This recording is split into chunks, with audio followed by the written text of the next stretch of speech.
What is up, guys? The Mygm here, and today I am bringing you guys episode 2 of my NBA 2K17 Fantasy Draft Mygm. In today's episode, we are going up against the Miami Heat. Here is a look at their roster. Now, obviously, I decided personally to do a fixed fantasy draft in the last episode. For those who don't know specifically what that is, it's where you do a fantasy draft and your pick remains the same pick every single round.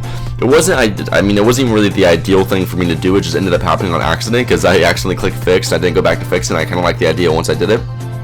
But looking at this Heat roster, the reason why I brought that up, looking at this Heat roster, it kind of appears to me that they probably got one of the lower picks in the draft, considering that their best player is Kemba Walker, and then it goes to Enes Kanter, and then they have Oladipo. So, I mean, the team's really not that impressive on paper.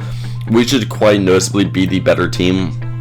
Right here, though, with our first shot of the season, we don't get a lot going for us, but after a few possessions, you see we're already about a minute or two inside the game. Nobody has scored yet. We toss it over to the left side to our boy JJ Redick, who's going to hit it from that left wing, get a three-pointer right there to go. And then right here, Kemba Walker's going to come right back down, get a little fadeaway three-pointer from the top of the arc, and get 3 points back for the Heat to tie the ball, or tie the game back up. So here we go. Trying to get a nice little defensive stop right here. We're running back down the court. We're actually going to foul him. He's going to get the easy and one. Now, something I want to mention about this game, let me emphasize right now. I was very rusty to start this game. This is my first actual game of like complete 2K17. That makes sense. The only real game I've played before this in 2K17 was all my career, where I only controlled one player. So this was a very different experience for me. And then also, I mean, there's so much new stuff that happens every single 2K, new animations, there's just new things that work every year. Right here, we're going to throw one over the right side of the court, though, right little corner wing, or right corner over there, and Paul George going to knock that one home. But like, one thing I really had to get used to is the fouling mechanism in this game, as Paul George going to knock home another three right here.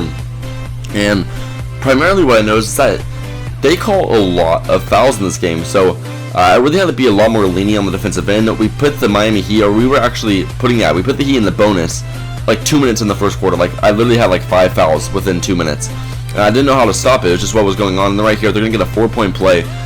And the Heat were doing a great job early on against us. You see, after this guy knocks from the free throw, I believe that's Mirza Teletovic, they'll be up 26-16. So we're kind of struggling right here to get some points on the board. I didn't really get points on the board, but not only get points on the board, but we're doing a very difficult job of keeping them off the board. So offensively, defensively, nothing was really working out that great for us. It didn't really work out for me until I was talking to my friend currently in the party while I was playing this game. He was telling me that one of the main things you want to do while things are not working for you is you want to change the way your team plays defensively, and you want to change the way your team plays offensively. And the way you do that, at least for the PlayStation, is you click around on the D-pad a little bit. It'll give you some options called like spacing the floor, things of that nature, to kind of adjust the way you're going to play offensively and defensively.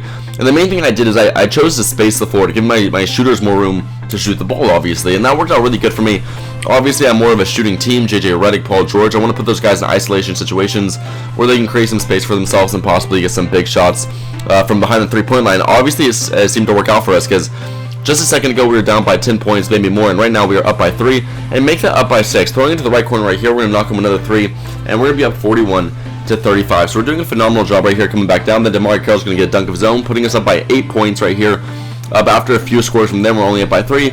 Make it up by 6 as DeMar Carroll's going to get another shot right there to go, this time from the right corner. And either way, it was pretty much a back and forth battle. Now I want to say real quick, the main reason I'm talking a lot non-focus on the game right here is that obviously it's the first gameplay I'm showing, so I want to kind of make everything aware as to what's going on in the game. And one thing I want to say is that I know this video is not very long, it's very short, actually 4.5 minutes. It's shorter compared to the normal videos I post on different sports games, and I think on this year's 2K, I think most of my gameplay videos will be about 4.5 to 5 minutes, possibly a little bit longer, maybe even a little bit shorter. It all just depends on how much action actually happens in the game.